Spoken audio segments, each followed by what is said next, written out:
Fala galera, beleza? Meu nome é Natan e hoje vamos bater um papo aqui sobre o filme deste rapaz aqui, o nosso querido Black Adam, ou Adão Negro. É um filme que é interessante, eu vou tentar fazer aqui uma primeira parte meio sem spoilers e depois a gente comenta mais a fundo sobre os personagens e sobre o que acontece no filme em si. Então, bora lá. O filme, assim, ele segue uma cartilha de filme de super-herói, aquela formulazinha, padrãozinha ali, de filme de origem, principalmente, e funciona. É uma fórmula bem aplicada, nem sempre, parece simples, mas nem sempre funciona, nem sempre dá para fazer um filme divertido, principalmente que às vezes exageram nas piadas e acaba não funcionando muitas delas. Aqui isso não acontece. O filme tem um tom no início, passa por um tom um pouquinho mais pesado pro final. O começo do filme é bem mais alegre, bem apesar de acontecer alguns assassinatos, mas o filme tem um tom muito leve no começo, bem um humor que funciona, tem várias piadas boas, e no final, quando o negócio começa a ficar sério, ali na questão de porradaria, de luta, eles param de fazer piada, o que é muito bom, porque tem filmes que não sabem trocar de tom. Muito filme de super-herói acaba sendo piada a todo momento e as coisas não têm consequência. Parece ali que é isso, que não vai acontecer nada com ninguém e eles estão zoando da cara das pessoas, coisa que aqui não acontece. Então isso é um ponto muito positivo pro filme. Ele demora um pouco para engrenar, o começo é meio chato, às vezes tem um foco muito grande em uns personagens muito genéricos, que são os personagens não super-heróis, né? Que é só para dar uma humanizada no Adão Negro depois, mas que são os personagens bem desinteressantes e praticamente começa o filme com eles. Então, e tem mais algumas cenas com eles mais pro meio e tal, que deixa o filme um pouquinho, uma barriguinha ali do filme em alguns momentos, porque realmente esses personagens são nada interessantes. Os efeitos especiais estão bem bons, apesar que algumas vezes, quando o personagem está voando, pode ficar meio estranho, principalmente no início. O início é complicado até nisso. Parece meio muito falso no início ali, ele voando, mas depois melhora conforme o filme vai passando. Como a maioria dos outros personagens usam capacete, né? Então isso dá uma ajudada para não ficar aquele rosto de bonecão.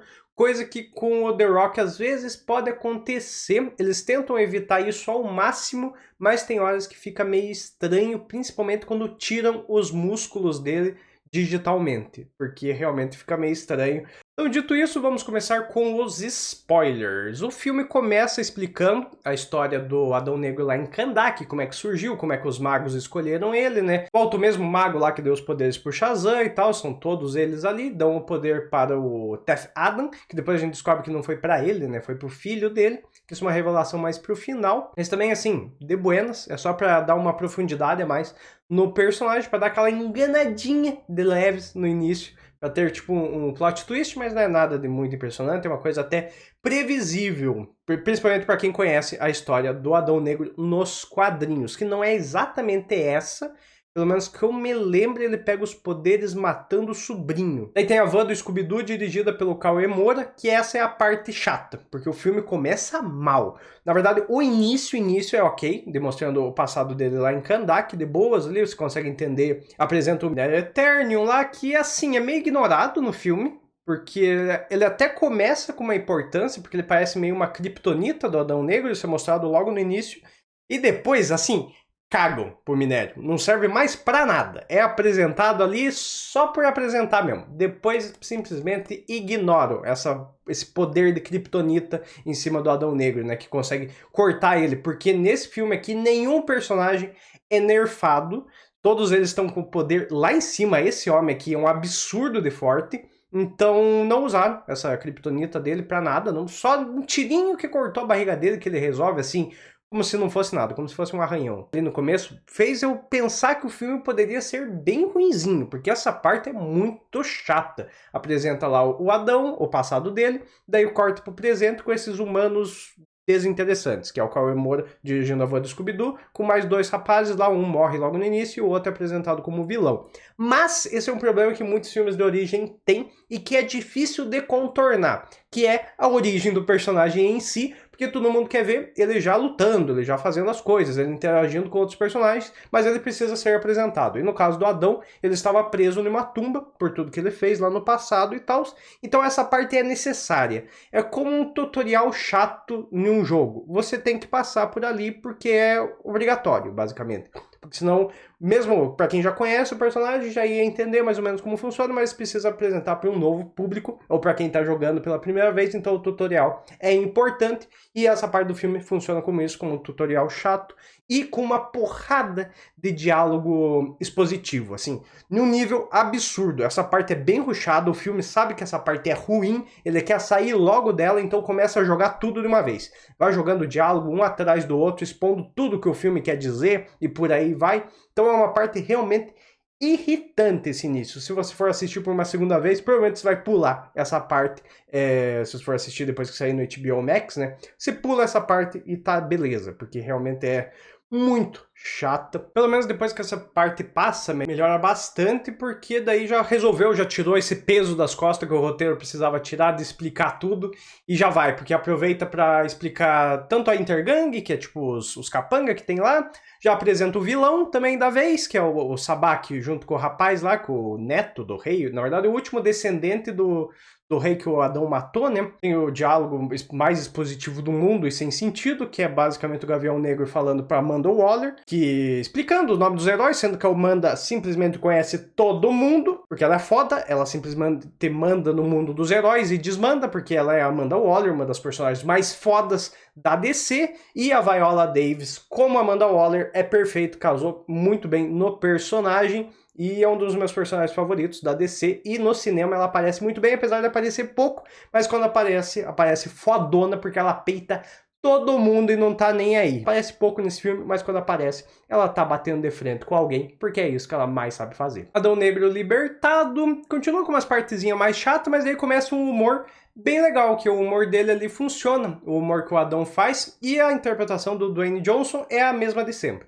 Nada de muito diferente, é aquele cara carismático que você simpatiza logo de cara, as piadinhas funcionam muito bem, nada de muito espetacular, não, ele só é o The Rock. Basicamente, assim como todo personagem que ele vive, é muito carismático, funciona muito bem, nada de diferente aqui. Daí continua com os diálogozinhos bestas e o filme começa de vez com a Sociedade da Justiça apresentada e que vai pra ação. O roteiro tem vários problemas, principalmente de achar de novo que o público é burro, isso é uma das coisas que me deixa mais puto, que é eles repetem as coisas 1 milhão de vezes. Esse é o maior problema desse filme daqui pra frente, porque o resto é muito bom. Só que é muito repetitivo, eles falam às vezes a mesma frase umas 3 vezes. Assim como ficam repetindo o próprio nome também algumas vezes para as pessoas se identificarem. Como é um filme de origem, dá pra deixar passar. Cenas de luta são muito boas, o Esmaga-Átomo tá lá só pra ser piada.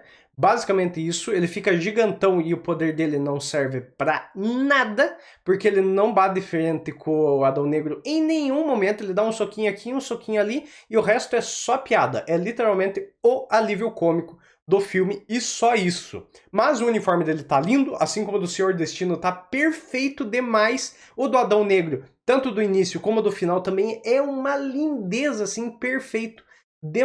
O ponto alto do filme é o visual, e do Gavião Negro nem se fala. Esse filme é como se tivesse 3 protagonistas, né? O Adão, o Senhor Destino e o Gavião Negro aparecem muito no filme, isso é muito bom. Eu não achei que eles iam ter tanto espaço assim, né? A Sociedade da Justiça, na verdade só os dois, porque o resto da sociedade é meio descartável. E ó, uma coisa que deixou muita gente incomodada, que é o capacete do Senhor Destino, eles resolvem isso muito bem, tá? Com um diálogozinho, acho que é a única coisa que eles não repetem o filme inteiro, que é, quando ele coloca o capacete, ele fica como se estivesse possuído. A menininha lá fala isso, e porque é realmente isso, quando ele põe o capacete, o Nabu começa a querer tomar o controle, porque o capacete é de uma entidade alienígena, que é o Nabu, né, e o Nabu começa a tomar o controle, e quanto mais o Kent Nelson usa o capacete, mais o Nabu vai tomando conta da mente dele. Então o capacete tem essa questão mais simbólica de não ter o olho, é como se o capacete cegasse o Kent Nelson pro Nabu assumir o lugar. Então tem essa analogia bem legal, gostei. E no final depois tem o easter egg dos olhozinhos, os olhozinhos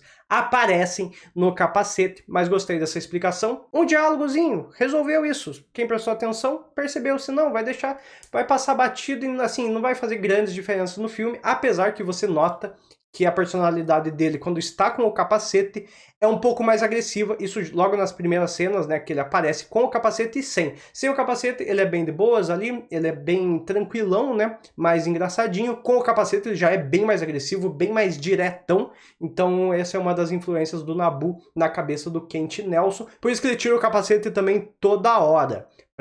Porque ele não pode ficar com o capacete muito tempo, senão o Naboo toma conta do corpo dele. Daí você tem várias sequências ali de porradaria entre a Sociedade da Justiça e o Adão Negro. Se vê que é um negócio mais leve, um tom mais leve, porque eles vão acabar se juntando no final, então não é para ser pesado, ninguém ali vai acabar se matando. Toda essa parte, esse desenvolvimento dos dois, porque o confronto do filme é o Adão Negro contra o Gavião Negro.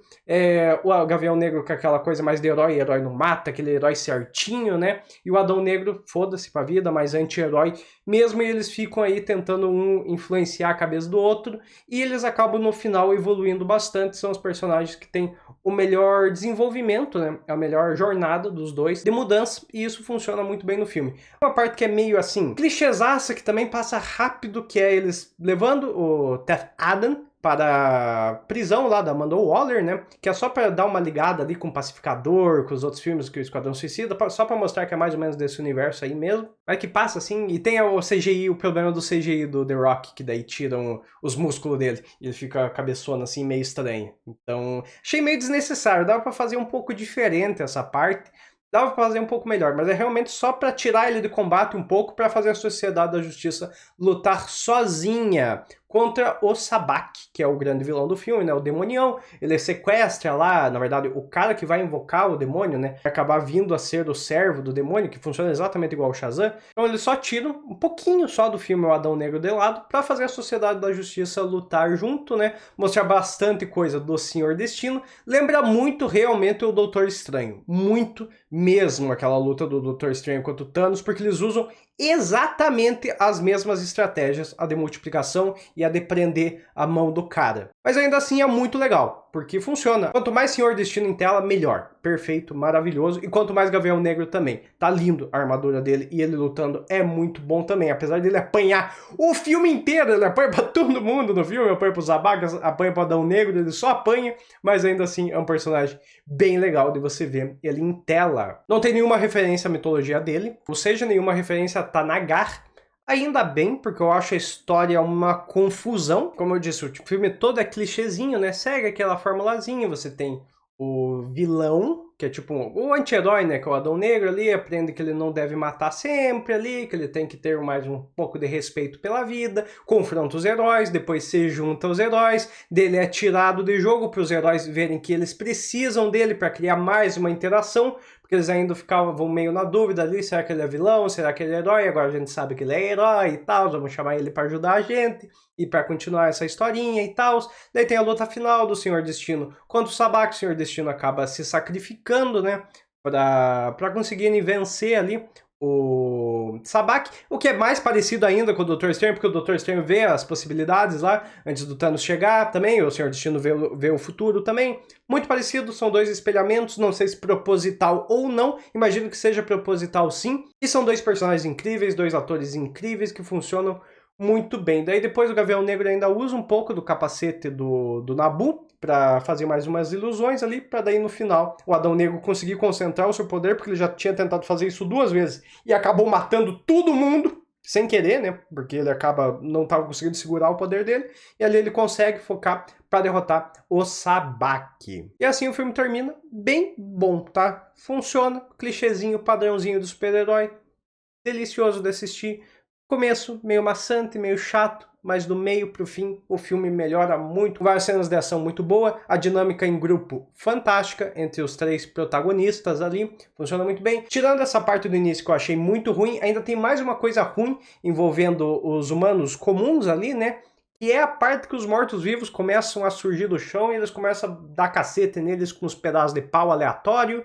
E é uns bonecos meio estranhos, é uma cena que é só para mostrar o povo ali se libertando. Tem uma tentativa de crítica social aí que começa lá num diálogo expositivo do garoto, logo no início, do garoto lá no skate, que é um diálogo assim, totalmente jogado só pra dizer que tem essa crítica social, porque é uma coisa que dá pra trabalhar muito bem e é trabalhado muitas vezes nos quadrinhos, essa parte da escravidão e por aí vai. A coisa que eu falei lá das piadas, as piadas dali pra frente acabam pra você realmente sentir o peso da morte do Senhor Destino, coisa que já tava ficando irritante, filmes de super-heróis sem peso dramático, né? Simplesmente era piada o tempo inteiro, e mesmo nos momentos mais tensos, tinha piada, quando o personagem ia pra morrer e tal, e assim, você simplesmente cagava. E a cena pós-créditos é pra, assim, arrepiar todo mundo, não tem o que fazer.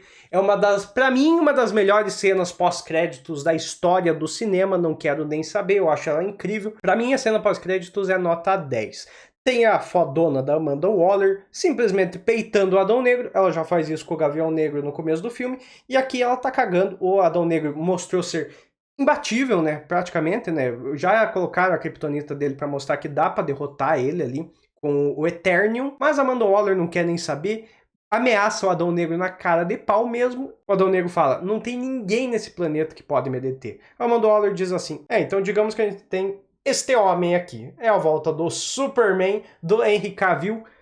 Perfeito, fiquei inteiramente arrepiado, era tudo que precisava a DC fez, e como o povo aí tem dito na internet, não é o filme perfeito, mas é o filme que a DC precisava, concordo 100% com isso. A volta do Superman é perfeita, voltou muito bem ali, batendo de frente com o Adão Negro, conversando com ele, já tem várias referências a isso logo no início do filme, né, que primeiro ele queima a cabeça do Superman, né, no pôster, e depois arrebenta a porta com o símbolo do Superman, mostrando que teríamos essa luta, né, de qualquer jeito. E aqui com a volta do Henry Cavill já encarando o Adão Negro, falando muito calmamente ali, porque, porra, é o Superman, simplesmente muito foda, muito bem feito. Então a nota para o filme eu vou dar uma nota 7,5. É um filme que faz quase tudo certinho, tirando algumas barriguinhas ali com personagens, algumas vezes necessárias, outras totalmente desnecessárias, simplesmente para enfiar umas coisas a mais no filme.